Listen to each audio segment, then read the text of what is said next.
Podría decir que hoy ha sido un poco la etapa del desencanto.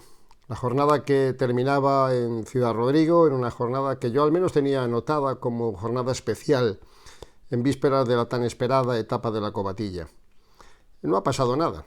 Al final en estas dos jornadas se han impuesto dos velocistas, sí, dos velocistas capaces de entrar en un grupo muy selecto y no los sprinters habituales. Hoy ganó Magnus Cort Nielsen, corredor danés del equipo de Education First, que de esta manera vuelve a mojar otra tapita y que dejó con un palmo de narices a los corredores que habían trabajado a fondo, unos por llegar a buen puerto como Rémi Cavagna y otros por endurecer la carrera y por hacer la selección natural que el propio terreno tenía que hacer.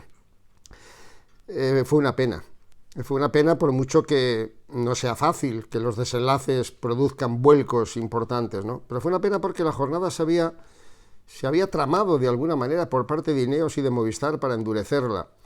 Y los primeros en hacerlo fueron los hombres de Ineos.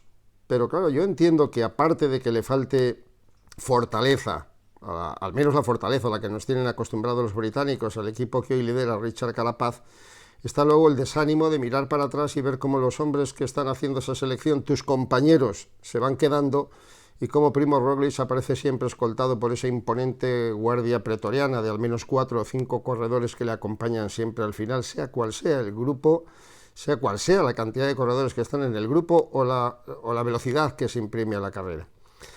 Y luego entró Movistar. Lo de Movistar tenía mayor explicación. Quiero decir, en un momento determinado decidieron apostar por la victoria de etapa y tuvieron que hacer un esfuerzo enorme para cazar a ese bólido francés llamado Rémi Cavagna. Le llaman en Francia el TGV de Clermont-Ferrand. Es una fuerza bruta de la naturaleza, una bruta bestia capaz de hacer acciones como la que hizo primero en compañía de otro espléndido corredor, Robert Stannard, el del Mitchelton. Ojo a este chico y a Lucas Hamilton, porque en ellos confían mucho los australianos para los próximos años. Y luego Cavagna en solitario. Después de coronar el Alto del Robledo, se hizo una contrarreloj portentosa para llevar al grupo, selecto grupo, prácticamente hasta las mismas puertas de la ciudad mirobrigense. Y allí era donde Movistar podía haber rematado para intentar por una vez la victoria de Alejandro Valverde. No es el corredor más rápido ya del pelotón, está lejos de aquella formidable punta de velocidad que exhibió en su día. Bastante tiene con estar casi siempre ahí adelante para pelearlo. Pero se tienen que dar las circunstancias muy ad hoc para intentar conseguir una victoria incluso en un grupo reducido, porque allá había sprinters, no los más cualificados, pero sí corredores como Magnus Cort, el que conseguía al final la victoria para Education First. Y trabajó de lo lindo Movistar para neutralizar primero al imponente Cavagna, corredorazo descomunal. Estaba a puntito de repetir la gran gesta que brindó el año pasado en la llegada a Toledo, aquella de la polémica cuando la caída de Roglic, pero cuando llegaba el momento en el que con 8 corredores delante Movistar podía maniobrar para llevar a Valverde en situación de privilegio, sucedió el ataque de Bruno Amirail. El francés lo hizo cuando faltaban algo menos de 2 kilómetros para meta, nada más neutralizarse a Cavagna, y obligó primero a Arbit y luego a Rojas a hacer un esfuerzo supremo, el que tenían que haber reservado teóricamente para el embalaje final, para que Valverde tuviera alguna oportunidad. Sin embargo, Rojas se agotó, Rojas quemó todas sus energías en neutralizar a Amirail y Valverde se quedó solo en cabeza del grupo cuando faltaban 400 metros. Así que a gente como Cort, como el propio Roglic y compañía, no le resultó muy difícil superar al murciano. Aquí a mí me quedó una duda razonable. Una duda que puede tener su explicación. Por eso muchas veces las críticas que se hacen siempre tan fáciles hay que hacerlas cuando se conocen todas las circunstancias, cuando se tienen los pelos de la burra en la mano, en una palabra, ¿no? Y es verdad que hoy se corre de manera distinta. Hoy los líderes no dan un palo al agua salvo en el caso supremo de necesidad. Y a mí, por ejemplo, hoy me extrañó que después del esfuerzo supremo de Rojas por neutralizar a Amirail, Enric Mas, que iba inmediatamente detrás de Valverde, no hiciera ese esfuerzo final por acercar a Valverde un poquito más a esta línea de meta, o incluso que no fuera él el encargado de haber tratado de neutralizar a Amirail para que Rojas hiciese el lanzamiento de Valverde. Se me dirá, y posiblemente con razón, que hay que reservar energías para mañana. Bueno, puede ser, pero no hay que olvidar tampoco que Enric Mas está a 3 minutos y medio en la clasificación general y que en el peor de los casos hubiera cedido algunos segundos en la meta, algunos muy pocos o ningún segundo en la meta, pues tampoco hubiera tenido mayor relevancia. Puede ser que tampoco estuviera sobrado de fuerzas para hacer ese trabajo supremo que hizo José Joaquín Rojas. Pero más apostaría yo por la corriente muy habitual de que los líderes nunca den la cara salvo en caso de suprema necesidad. Y yo eché en falta hoy ese trabajo de Enric Mas, aunque fuera el líder del equipo y aunque tuviera que preservar. Posiblemente las órdenes son siempre aquellas de reservar el máximo de fuerzas, no dar una pedalada de más y ahorrar energías para la gran etapa de mañana. Pero bueno, es lo que nos dejó de sí la etapa cuyo resultado analizamos. El triunfo de Magnus Cort en 4 horas 4 minutos y 35 segundos por delante de Primož Roglič, de Rui Costa, de Dion Smith, de Alejandro Valverde, que fue quinto, de Richie Carapaz sexto, de los Charner séptimo, Godón octavo, Valgren noveno y Sutterlin décimo, hasta un grupo de casi 50 corredores que entraron en cabeza en línea de meta. Es decir, no hay cambios relevantes de cara a la clasificación general, pero sí se puede observar otra vez cómo hay que hacer esfuerzos supremos para intentar desbancar al líder, para intentar ponerle en alguna situación de aprieto, y al final Roglič termina sacando beneficio. Porque el esloveno estuvo ahí, como ciclista rápido que es, para aprovechar la coyuntura, meterse segundo y sumar 6 segundos preciosos de bonificación, que a lo mejor son irrelevantes, a lo mejor son una mera anécdota, pero visto lo que ocurrió en el Tour de Francia, visto lo que ha ocurrido en alguna que otra carrera, vamos a ver si esos 6 segundos al final no tienen relevancia. Poco a poco, y a la chita callando, o sin callar porque ha ganado 4 etapas, Roglič ha sumado 32 segundos más de bonificación, o menos, porque en el fondo es un descuento, que Richie Carapaz.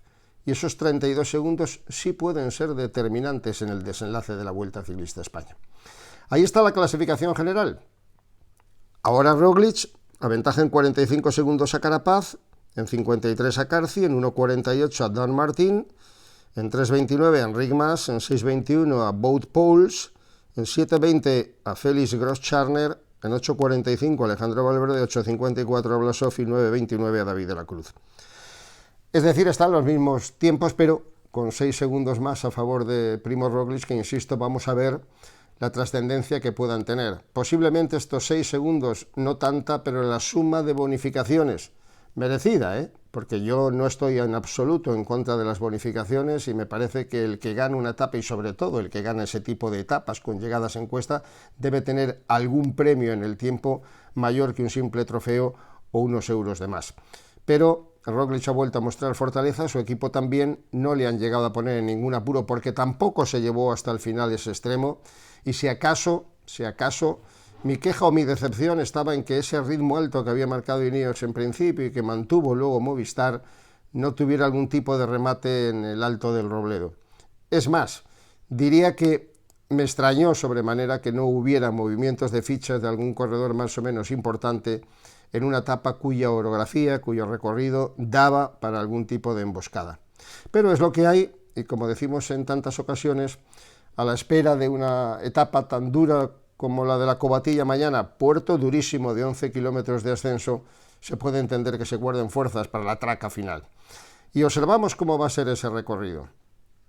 La jornada siempre por tierras charras nos va a afrontar con un final espectacular en este puerto de 11 kilómetros, con desniveles bastante mantenidos y con una exigencia que viene ya precedida por los kilómetros y por los puertos anteriores, porque la jornada tiene 3 puertos de tercera categoría y uno de segunda, el que está precisamente previo al Alto de la Covatilla, el Alto de la Garganta, que son 11 kilómetros al 5%, y que nada más descender hasta la hermosa localidad de Candelario nos lleva ya a las primeras estribaciones de este puerto de 11 kilómetros con un 7% de desnivel fuera de categoría que nos lleva hasta los 2.000 metros.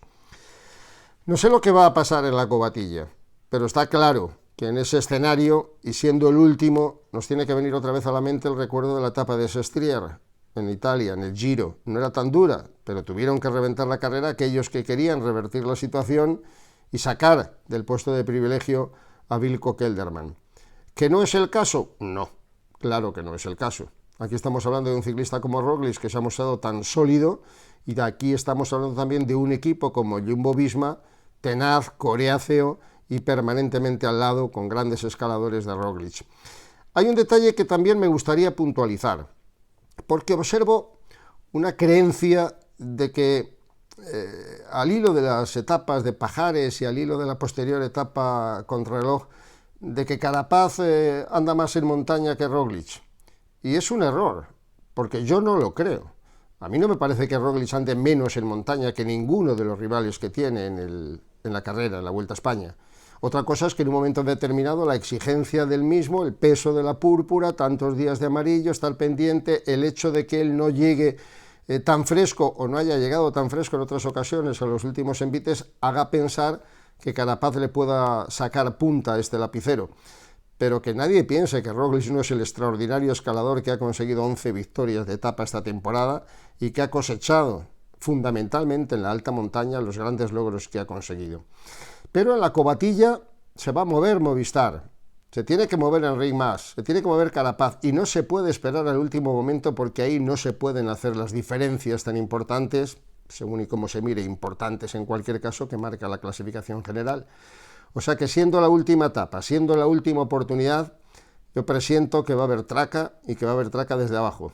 Es la hora de los valientes. Vamos a ver quién se conforma con lo que tiene o quién está decidido a apostar al todo o nada.